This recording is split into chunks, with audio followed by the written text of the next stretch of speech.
Bonjour à tous, c'est Gloria de Polyglotria. Alors aujourd'hui, on va étudier la question de pourquoi est-ce que l'humanité danse. C'est parti pour le générique.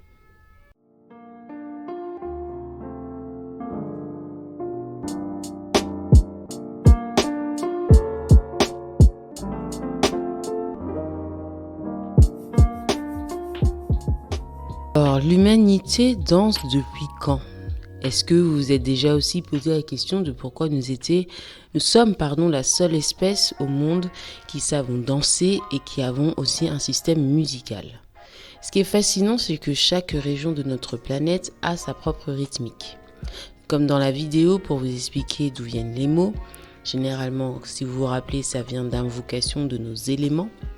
On se rend compte que la danse a toujours été associée à ces mots pour après devenir des chants, des invocations, des appels, mais surtout pour façonner un peu avec de la force et suivre un rythme.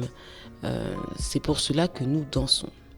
Quand je cherche un peu le mot danse, je trouve des choses intéressantes sur mon site préféré, Etymonline, entre autres sites d'étymologie. On apprend qu'il est très difficile de retrouver l'origine du mot danse.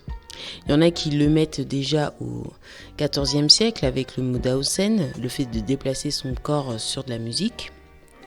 Mais on trouve l'origine peut-être du bas francique, donc des langues germaniques, pour le mot tintian, signifiant trembler ou frémir. On a aussi, après, vis-à-vis de cette descendance du mot danse, toutes les langues indo-européennes comme danzare en italien, danzar en espagnol, danza en roumain, tanzen en allemand ou encore tancevat en russe. Mais moi, ce qui m'intéressait de discuter avec vous, c'est que la rythmique, la danse, c'est intrinsèque à nous. Nous n'avons pas tous la même rythmique. Mais le premier rythme de l'humanité, est-ce que vous avez compris d'où est-ce qu'il venait ? Si on creuse un peu plus mon histoire sur les éléments, si on suit cette logique, ce sont nos éléments qui nous ont fait le rythme. Ne connaissez-vous pas des peuples qui ont des danses de la pluie ? Si vous regardez bien, à chaque fois, les rythmiques sont calquées sur la fréquence de pluie de chaque pays. Dans le cas de la France, ce sont des rythmes lents puisque la pluie suit une rythmique très très lente en fonction de comment on veut l'invoquer.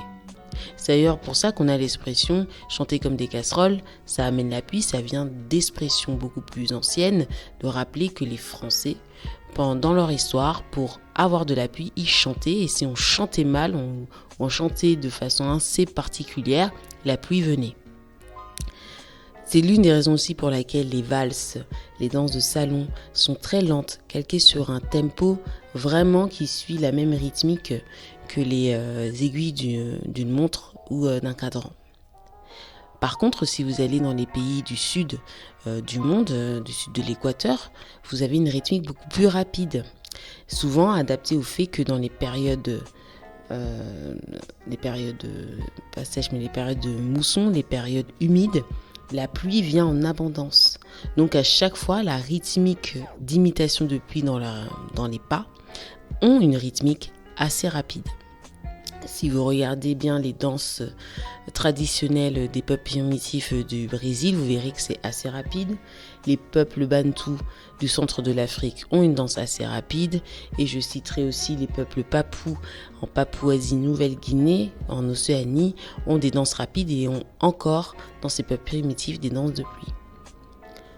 Après, vient un autre aspect dans la danse. Il y a les danses dites traditionnelles. Les danses traditionnelles, si on se dit que la première étape de cette vidéo, c'était les danses, l'origine, dans les danses traditionnelles dites folkloriques, il y a plusieurs sources. La première, due à une colonisation. Je viens de l'Italie, je colonise l'Argentine. Je viens avec mes danses toscanes, mes danses de ma ville et je les réinjecte à la population hispanophone et amérindienne qui vit là-bas, donc en créant une variante, en mettant leur instrument, donc j'impose une danse. C'est pour ça que vous avez par exemple les danses du groupe, le gâteau argentin qui ressemble beaucoup aux danses toscanes italiennes. si on creuse un petit peu plus l'origine. Ou un autre exemple que les gens ne connaissent pas forcément, que le flamenco serait selon certaines sources comme une danse indienne modifiée, puisque les Roms qui ont amené cette danse, et c'est pas précis, étaient d'origine indienne au Xe siècle après Jésus-Christ. Voilà des exemples concrets de danses dites de colonisation. On était avec une danse de base, on allait ailleurs, on a ramené la danse, on la laisse et elle devient une danse culturelle que tout le monde connaît et reconnaît. Après, il y a la danse de séduction, le slow, le zouk, les danses de couple, la valse, qui sont des danses où c'est pas forcément une tradition, mais des danses appliquées afin de respecter certains rituels de séduction, respecter des rituels où l'homme, par la danse, avait le droit de toucher les femmes. Dans certaines sociétés, ce n'était pas aussi facile qu'aujourd'hui de se toucher, de s'approcher. Donc on a ces danses-là qui existent dans ce but de séduction, et les bals existent encore pour les personnes âgées qui se souviennent de ça ou qui peut-être le pratiquent encore aujourd'hui, mais c'était vraiment le premier pas. Et donc toutes les danses de séduction, les danses de couple sont faites pour codifier une séduction ou inviter, permettre de casser la glace, de discuter, etc. Après, il y a les danses individuelles. Donc là, je regarde par exemple les solos de danse classique, les solos de danse contemporaine, les solos de danse hip-hop. Dans les danses individuelles, là, on est son propre chorégraphe et les pas sont là pour transmettre une émotion et une histoire. Donc quand on rentre, comme moi, je suis danseuse professionnellement à côté de mon travail. Donc je sais que quand on crée une chorégraphie, ce qui est intéressant, c'est vraiment de se dire qu'est-ce que je veux raconter avec mon mouvement. Qu'est-ce qui est intéressant de dire en rapport avec la musique et en rapport aussi avec l'émotion qui dégage de moi dans mon mouvement et mon énergie. C'est un exercice très intéressant car du coup on est calqué sur plusieurs rythmiques, mais surtout c'est la fin. Est-ce que le public reçoit bien l'émotion et l'histoire que j'essaye de raconter? Donc le troisième, c'était les danses individuelles, et enfin on finit avec les danses de groupe. Donc il y a plein de façons d'être en danse de groupe. Soit vous êtes un prof face à des élèves et tout le groupe apprend une chorégraphie qui crée un ensemble. Soit vous avez des danses de groupe en cercle où vous créez une communion, comme les danses de groupe amérindiennes, les danses de groupe africaines où on tourne autour d'un arbre, on tourne autour d'un feu pour créer une communion, une unité. Vous avez aussi les danses très sociales, comme je pense à si vous êtes à un concert et que vous êtes tous en communion avec le même rythme, votre danse est plus de suivre la musique ensemble, d'appuyer le travail des musiciens et des artistes pour être dans une question-réponse, dans un dialogue d'art qui fonctionne.